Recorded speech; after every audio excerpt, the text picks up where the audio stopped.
Estamos aqui hoje recebendo os nossos convidados do Museu Casa de Brusque.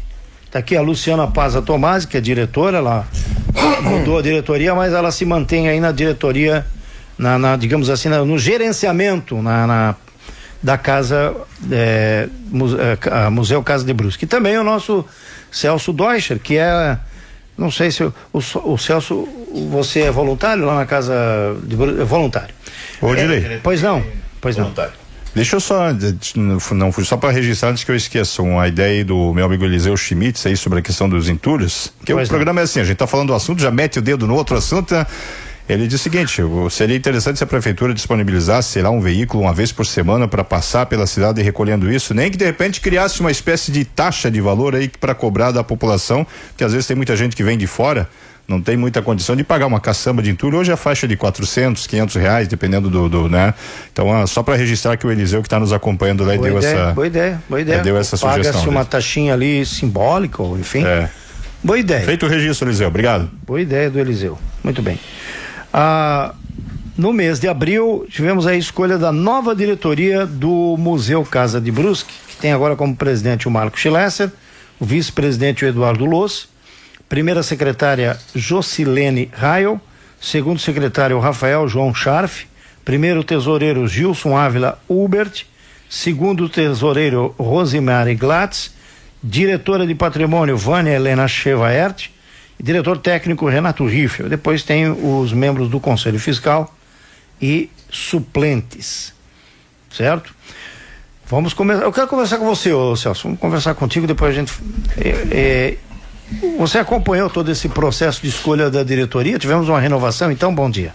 Bom dia aos ouvintes da cidade. Sim, tivemos não uma renovação total, mas uma boa renovação na diretoria, né? Muita gente nova entrando, graças a Deus, é necessário isso.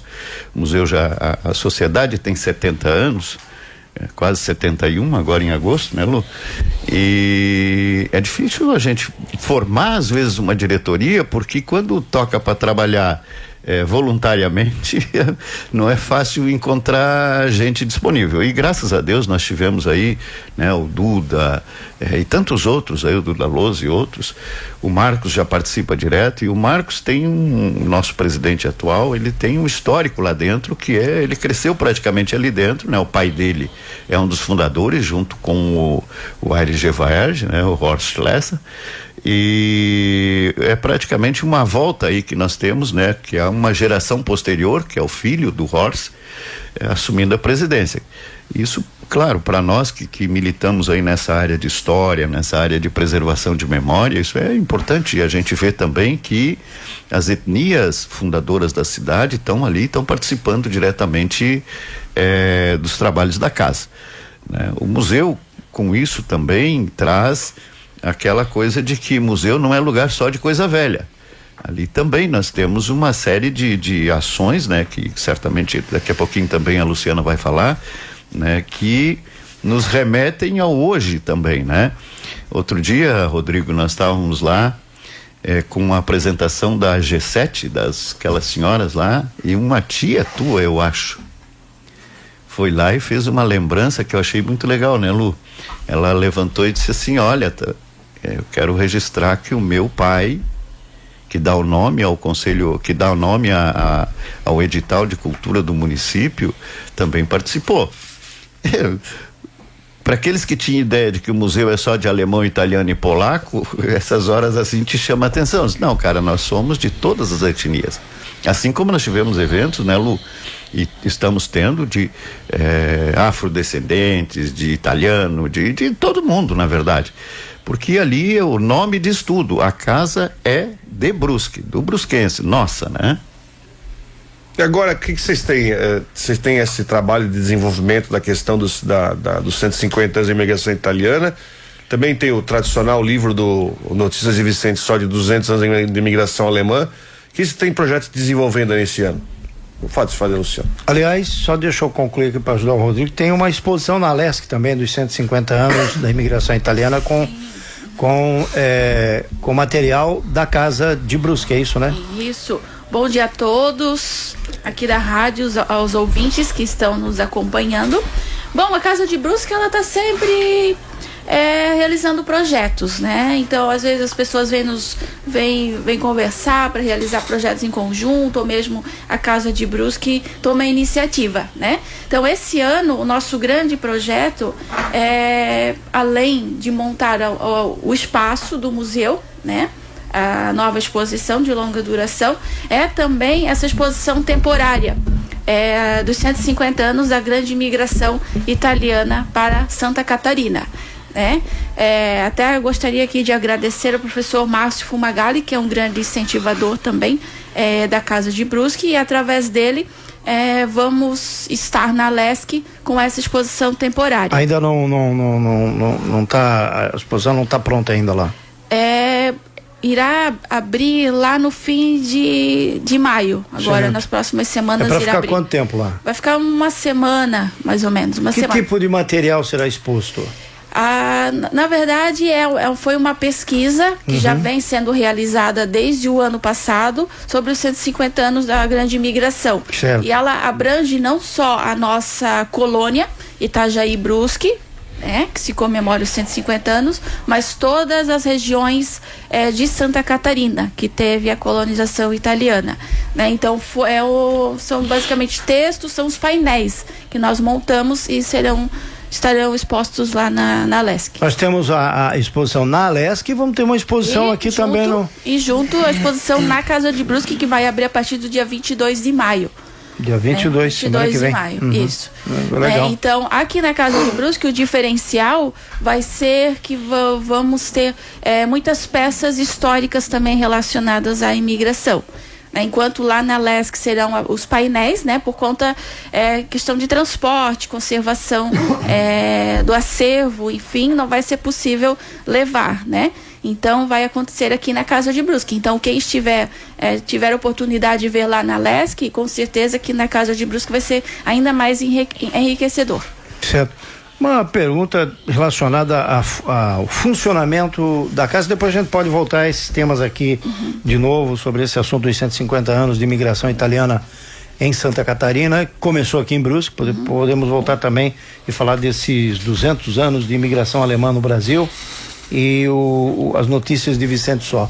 Mas uma curiosidade, como é que hoje está se mantendo o Museu Casa de Brusque? Qual é o recurso que a instituição tem para manter funcionário, manter o cuidado com aqueles documentos históricos, enfim, como é que vocês estão conseguindo se manter? Sim, desde o ano de 2020, a Sociedade Amigos de Brusque, que é a mantenedora, conseguiu aprovar projetos nas leis de incentivo, né? Principalmente a Lei Federal de Incentivo à Cultura, conhecida como a Lei Rouanet, né? Então, desde 2020, está acontecendo um processo de reestruturação do espaço. Então, a manutenção hoje da Casa de Brusque é principalmente a Lei Rouanet, né? E também o Programa de Incentivo à Cultura do Estado de Santa Catarina, o PIC. Né? Então, enquanto que a Lei Rouanet, através do incentivo fiscal às empresas de lucro real, que destinam parte do seu imposto de renda, né? O PIC é do ICMS, o ICMS do Estado, né? Então, basicamente, essas são as duas grandes formas que a Casa de Brusque se mantém, que paga folha de pagamento, que realiza também essas exposições temporárias, né? Porque além de pesquisa, é todo o material, as impressões, divulgação, enfim, é um recurso assim bem considerável, né? E também nós temos um grupo de associados que ajuda muito a Casa de Brusque, né? Então, que destinam um valor anual e recebem o anuário de forma gratuita nas suas casas e outras coisas. E também temos um incentivo da Prefeitura Municipal, da Fundação Cultural, através de um termo de fomento, que já desde 2009, né, é firmado anualmente e ajuda a manter também a Casa de Brusque. É um recurso também muito importante hoje para a nossa instituição. Você sabe que quando eu cheguei aqui em Brusque em 2007 eu vim morar em Brusque, mas já desde 2005, e comecei a trabalhar. A Casa de Brusque foi um dos primeiros pontos que eu visitei, porque você precisa conhecer a história. Para onde você vai. Eu acho que hoje em dia, Rodrigo, principalmente na nossa profissão, a gente vê muitas vezes muitos jornalistas que chegam de fora, jovens jornalistas, que acabam não se preocupando em conhecer. Claro, depois de 10, 15 anos o sujeito vai conhecer, se aproximar da história, mas um básico é você conhecer as ruas, onde é que fica. Eu fazia muito isso, andava muito a pé por tudo aqui e fui conhecer a Casa de Brusque por indicação do Saulo Adame, que foi o meu primeiro editor, vamos dizer assim, na época do Tribuna Regional. O Tchê sabe bem disso. E o Saulo me disse o seguinte: ô Valdomiro, se você quiser conhecer da história de Brusque, Museu Vale do Itajaí-Mirim, a Casa de Brusque, Vale do Itajaí-Mirim, falei certo o nome, né?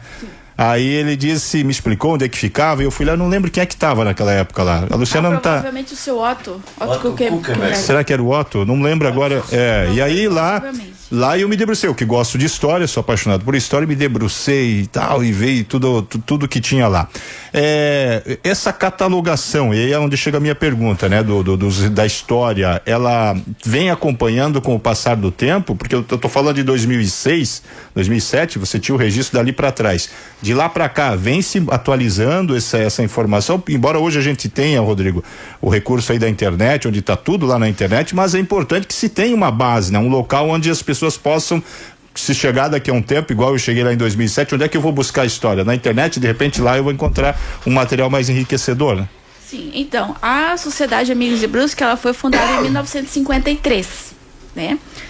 E a partir desse momento, tanto o Ari Gevaed quanto os diretores e outros pesquisadores da região foram buscando documentos, fotos que formaram o que hoje é o acervo da Casa de Brusque, né?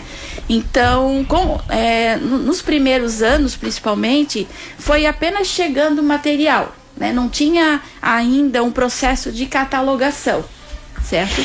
E agora, com as leis de incentivo, a sociedade conseguiu contratar profissionais para fazer isso, né?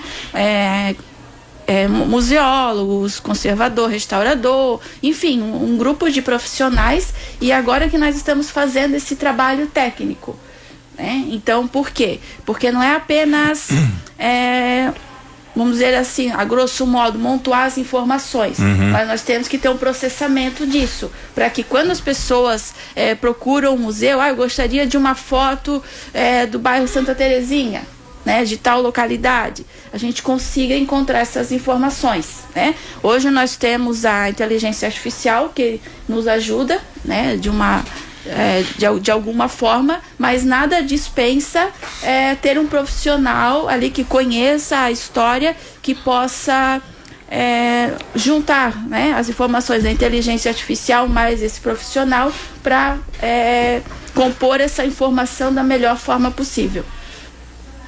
Vocês têm números de quantas pessoas visitam a Casa de Brusque por mês, por ano? Se ainda existe a questão de turmas de escolas que vão para lá? Ou se são pessoas, ou se vão pessoas que não são de turmas de escola ou de algum grupo que vão lá, enfim, com família. Tens alguma questão de números de visitação? Curiosidade? Sim.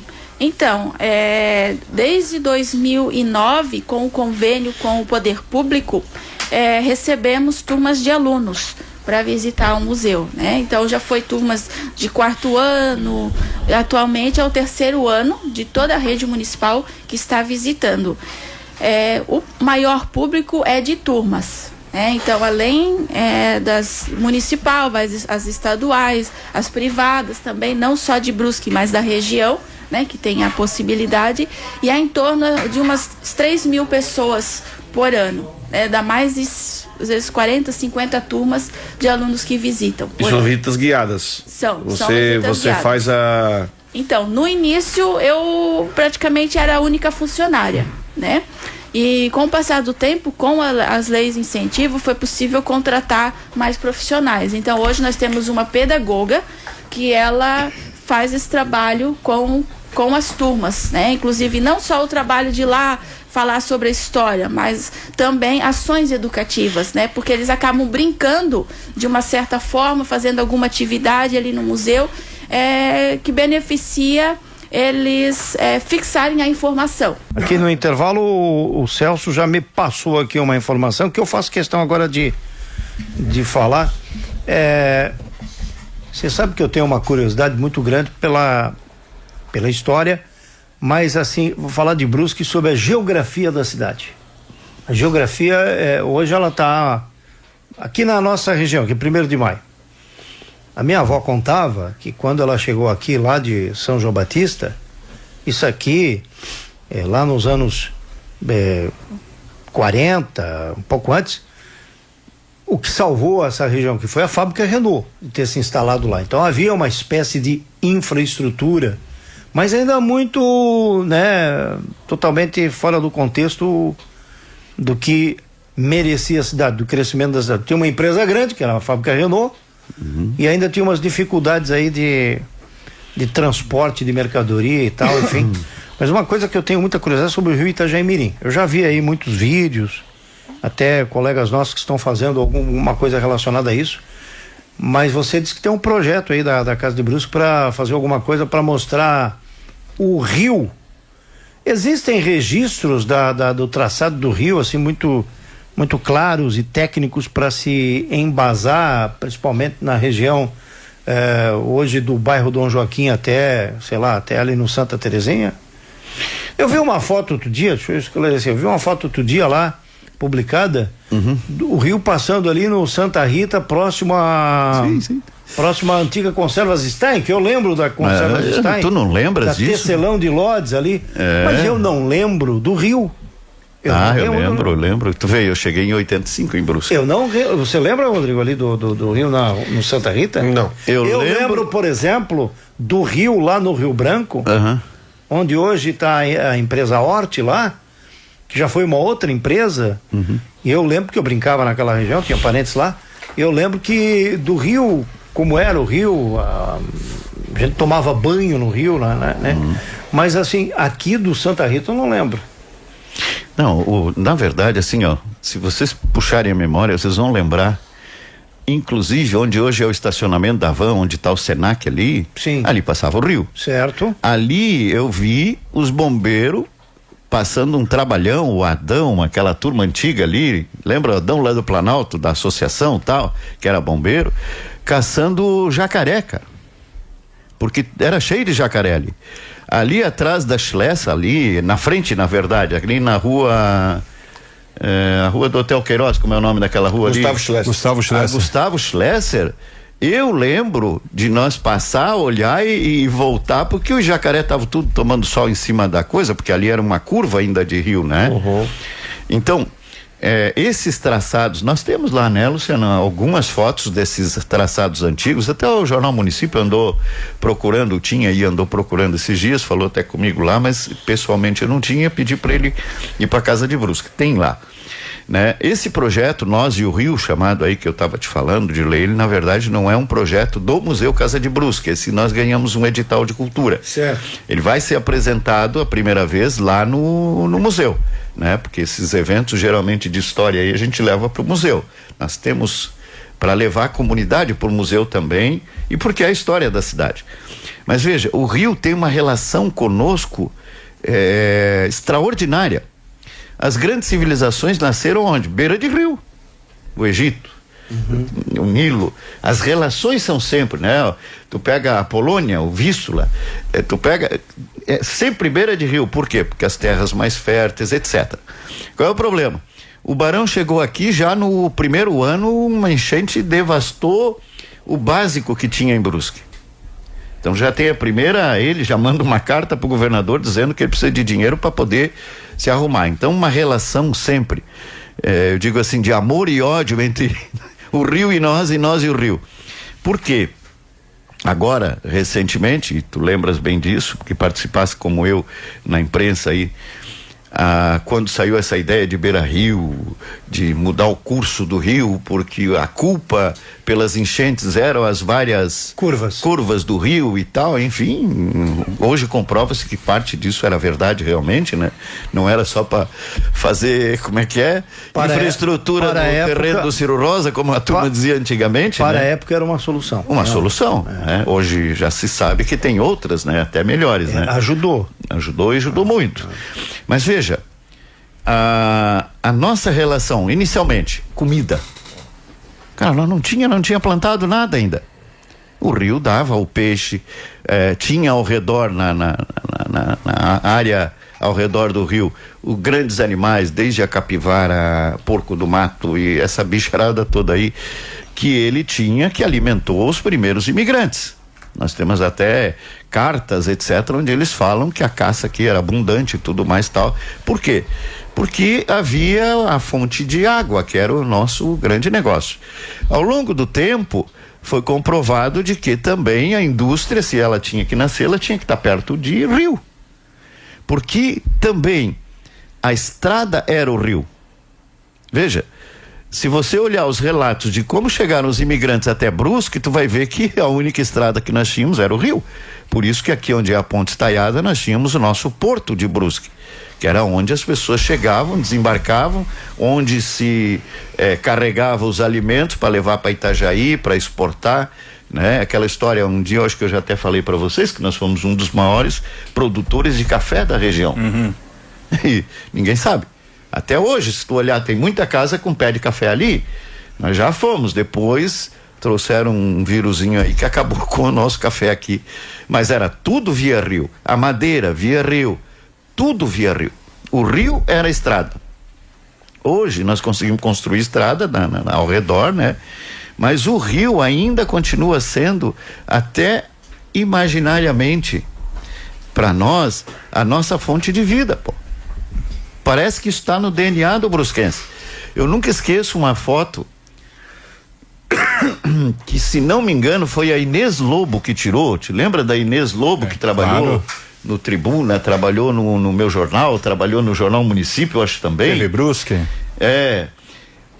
Uma enchente dos infernos, acho que foi 2000, não me lembro bem. Não vou dizer a data porque acho que eu vou errar. Ela tirou uma foto de um cidadão sozinho em cima da ponte, com a água já começando a passar em cima da ponte, e o cara ali olhando assim, como poeticamente pro rio, deixando de lado todo o perigo que aquele maluco estava correndo. O que é aquilo ali? Quando eu vi aquela foto, eu comecei a imaginar, por que esse cara tá ali? Por que o brusquense adora, quando começa uma enchente, correr para a beirada do rio? É só para olhar a água? Não. Ele vai também porque ele tem aqui dentro, na cachola dele, tem no DNA nosso de brusquense, a nossa relação nós e o rio. Essa coisa de... O Samay agora, tivemos esse pepino que nós passamos aí, falta de água, que eu acho que fazia muito tempo que a cidade inteira não ficava sem água. Isso é um fato histórico, tá? É verdade. Daqui a 10, 20 anos nós vamos estar olhando lá e dizer, meu Deus, como é que essa gente sobreviveu lá uma semana sem água? E sobrevivemos. Mas aonde é que está a ligação? No rio. Onde é que está a ligação? Por exemplo, tu que morou aqui mais 1º de maio, eles iam pescar camarão aqui, pra mãe botar em cima da chapa do fogão, e a turma comendo camarão de água doce. Eu lembro quando eu era criança, se comesse camarão aqui da vala da 1º de maio, morria. Porque um dia ela tava azul, no outro dia ela tava vermelha. Mas daí é porque a fábrica já tinha fumegado, né? Já tava fumegado. A tinta corria solta. Cada dia era uma cor diferente. É verdade, a gente até brincava, criança, a gente ia pra cima das pontes de madeira, ficava lá balançando e olhando, hoje que cor vai passar? Aí sabias o horário que a cor vinha. Sim, porque a tinturaria da Renault lá trabalhava todo vapor, né? Exatamente. O Buda Peterman tá mandando aqui uma contribuição muito interessante aqui pro nosso bate-papo. Grande Buda. Vou fazer aqui a leitura. Ele tá desejando bom dia para todos aqui. É grande mesmo, grande mesmo. Ele mandou para ti também? Não, eu estou dizendo que ela é grande, grande mesmo. Abraço, contribuição Buda. dele. Um dado histórico que ninguém lembra. Existia um jacaré vivendo no rio atrás da cancha de bocha da Sociedade Rio Branco.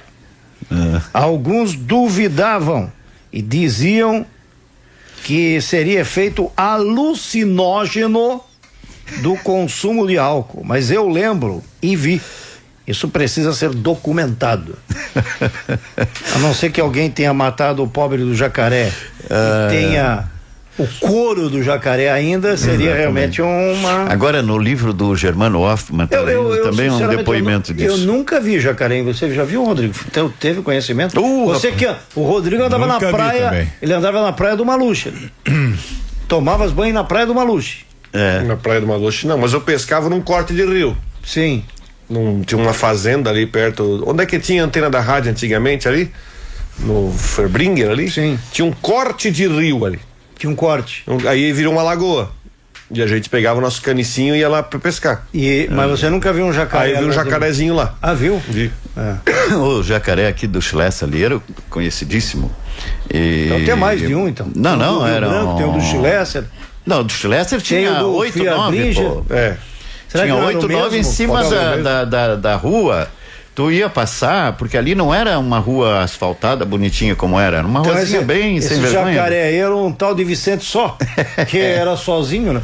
Deixa eu fazer um registro aqui, Você falou em rio, eu lembro quando eu era criança, aqui onde tem hoje o Arker do centro, e onde existe o nosso terminal urbano de passageiros, você tinha um corte, o rio passava ali.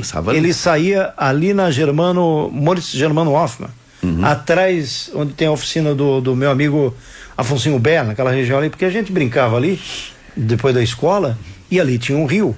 Já eu brincava depois do corte do que fez o Ciro Gevaer, de fazer o corte ali da ponte Arthur Schlesser, né? É isso? Da ponte ali do centro, da Arthur Olim, não.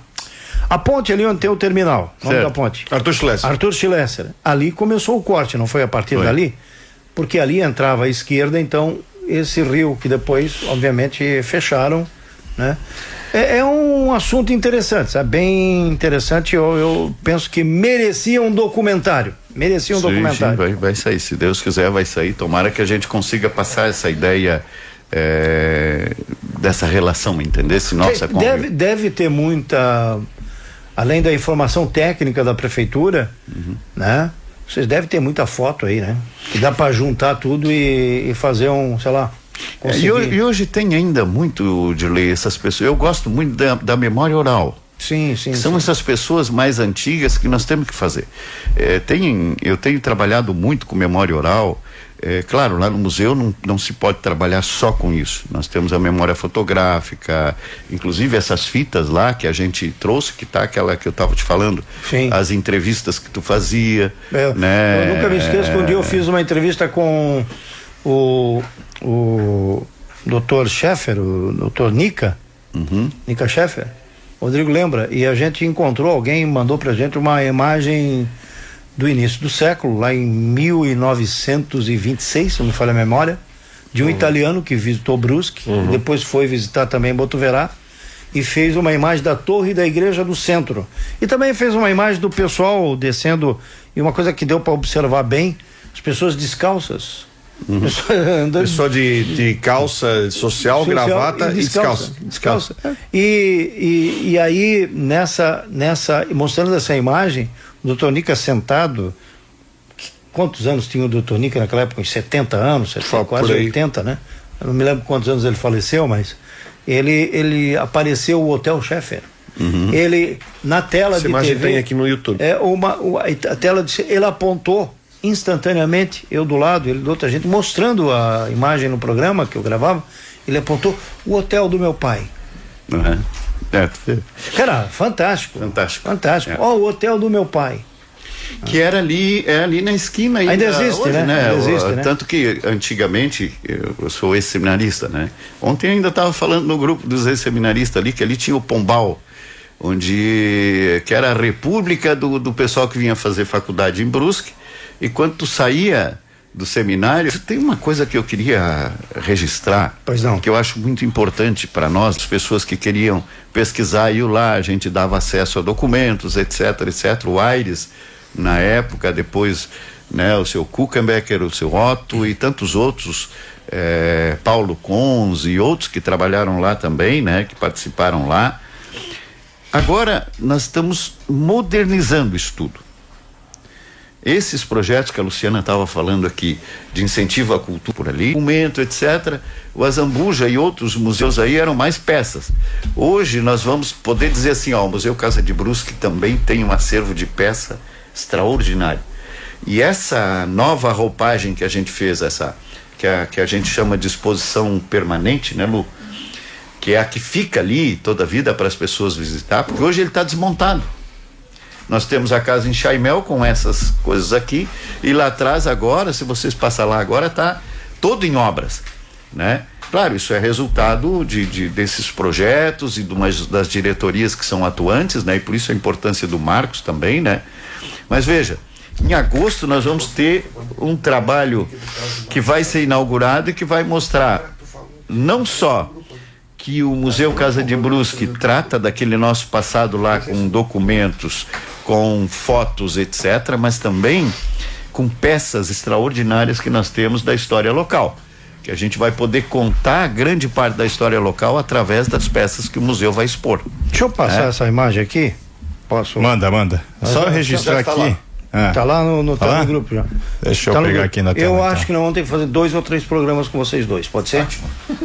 Estamos dentro. Já estão intimados semana que vem, então. Vocês dois. Tá Estão bom. intimados já. Quarta ou quinta-feira, já está intimado, tá bom? Bom. Não vai esquecer, Celso? Sei que você não é de esquecer. Não, claro. Então tá bom. Coloca a imagem aí no ar, ô Valdomiro. Coloca a imagem no ar aí. Se tem a imagem aí, não? Tem, só deixa eu tirar a publicidade aqui. Vamos lá. Não, que publicidade. Publicidade. Não, publicidade de abertura. Olha dos vídeos. Só. Tem quase 100 anos essa imagem. Essa imagem aí isso é fantástico. Isso é o túnel do tempo. Isso. Túnel do tempo. Fantástico, de Sempre fato. digo, fotografia, relato oral, uma imagem, isso chama-se túnel do tempo. Meu Deus. Vocês tinham 100 visto anos já, né? quase. Eu tinha visto, mas não estava tão claro assim, até que dá para ver. Olha o pessoal descendo da igreja matriz, olha quantas pessoas. Consegue reconhecer alguém ali, ô Celso? Olha, eu vou dizer uma coisa pra você. Se der uma paradinha ali, ó, por capaz de- exemplo. Se você chegar hoje, claro que não dá pra, a fisionomia por conta da qualidade da imagem, né? Isso é impossível. 1926, tem quase 100 anos essa Isso. imagem. Agora, se você, por exemplo, a avó do Rodrigo, que tem quantos anos? 96. 96 anos. Com certeza ela conviveu com alguém dessa geração aí, Certeza. quando ela era criança. Não, tem gente viva, se isso aí é 1926. Não, tem quase 100 anos. Não, com certeza, mas tem pessoas hoje com 90 anos, com 80, que conviveu com alguém aí que desceu essa escada. Entendeu? Então, essa é a magia de contar a história. A magia de contar a história é isso, é você saber que ali, nesse grupo de pessoas que desceu a escada, nesse vídeo, que teve pessoas próximas ao Dirley, ao Rodrigo Santos, né? A quem é de Brusque, eu não posso me referir ao Valdomiro porque ele chegou depois, mas Sim. assim, gente que é daqui, que nasceu aqui, isso é história, isso é a nossa história que a gente tem que passar para as pessoas. Eu recebi aqui do Dimitri, ele diz o seguinte: no YouTube tem um mini documentário feito pelo meu amigo professor Carlos Eduardo Michel, chamado Caminhos da História, que conta com 4 episódios sobre a história de Brusque. Eu vi, eu não vi ainda. já vi esse documentário. Eu já vi. Legal. Aliás, o Michel fez um bom trabalho. Fez, é verdade. Olha. Nós temos alguns trabalhos aí Sim. de digamos assim, entre aspas, anônimos, voluntários que fazem, e é preciso ter essas pessoas e é preciso ter a Casa de E Brusque. você sabe que em breve vai ter um sobre a história da comunicação, ou do rádio, pelo menos aqui em Brusque, né? Pelo menos está numa fase embrionária. Existem conversas aí, Nem tá? vou falar nada. Pegar vou os deixar- dinossauros da imprensa local. É o que eu tô sabendo aí, que hoje você tem algumas lendas que estão aí, que tem que ser, é Saulo Tavares, é Dirley Silva, que são os dois mais antigos em atuação. Mais no rádio. experientes, né? Mais experientes, né? E tem que se registrar isso, tem que se aproveitar. É verdade. Bom, eu tenho que encerrar, mas já fica convocado aí para semana que vem. E você pode fazer de novo o convite sobre esse evento aqui, ó. Eu estarei lá, sobre essa exposição aqui, eu estarei lá. Show. Mas eu deixo a nossa diretora do museu fazer o convite. Então vamos lá, convidar toda a comunidade para estar indo, né, prestigiar, conhecer o espaço do Museu Casa de Brusque, que fica na Avenida Otto Renault, número 285, um pouco antes do supermercado Bistec, uma casa estilo em Chaimel. Então, a partir do dia 22, nós vamos estar com a exposição chamada Do Outro Lado do Oceano, os 150 anos da grande imigração italiana em Santa Catarina. Essa exposição, ela abre no dia 22 de maio e vai até dezembro. Sendo que no dia 5 de junho nós vamos ter um evento muito importante na Casa de Brusque, que vamos estar divulgando depois, né? Mas vai estar nas redes sociais também. E quem gosta de história e gostaria de acompanhar a Casa de Brusque, nós somos bem atuantes nas redes sociais também. Já fica o convite do Instagram, que é @Museu Casa de Brusque. Aí é gratuito, né? O horário é de segunda a sexta, das 9 às 12 e das 13 às 16. E no sábado fácil nós ficamos no período matutino, das 9 às 12. E toda a comunidade está convidada. Vamos conhecer o nosso museu, gente. Vamos prestigiar, vamos lá conhecer a história da cidade. Obrigado, Celso. Valeu, Dilei. Quero fazer um desafio aí. Vamos fazer um dia um programa, já que tu gosta de história, que todo mundo gosta de história, para nós contar histórias engraçadas de Brusque. Para nós dar risada. Mas relembrar. Por exemplo, o dia que o Hitler veio a Brusque, né? Sei. O submarino subindo o rio Itajaí-Mirim. Tem isso? Essa eu não sabia. O dia que o defunto acordou e o doutor Matiola teve que ir ali para ver se o cara estava morto ou não estava. Tudo isso para falar da Caleça, por exemplo, né? Que é a Caleça que trouxe o cara e acordou ele no meio do caminho, depois de velar o coitado. Cara, tem tantas histórias engraçadas e bonitas assim da cidade que um dia valeria a pena nós fazer um programa só sobre isso. E que são histórias que muitas vezes estão lá dentro dos jornais, que nós temos a grande coleção dos jornais de Brusque lá no museu. Tu pesquisando naquelas páginas, tu vai achar essas histórias todas lá. Uma vez eu quase registradas. Uma vez eu quase apanhei lá dentro do museu. Por quê? Não era você. Não, que eu estava fazendo uma pesquisa sobre um assassinato que aconteceu em Brusque. Para um trabalho de faculdade que eu precisava fazer uma grande reportagem, viu, Valdomiro? Uma grande reportagem, e aí eu quis fazer, porque a gente estava falando sobre jornalismo literário e tal, e aí eu precisava fazer uma grande reportagem narrativa, descritiva, tal, enfim. E eu pensei, eu vou procurar um assassinato que quando eu era criança, eu lembro, chamou a atenção muito, não acontecia muito, né?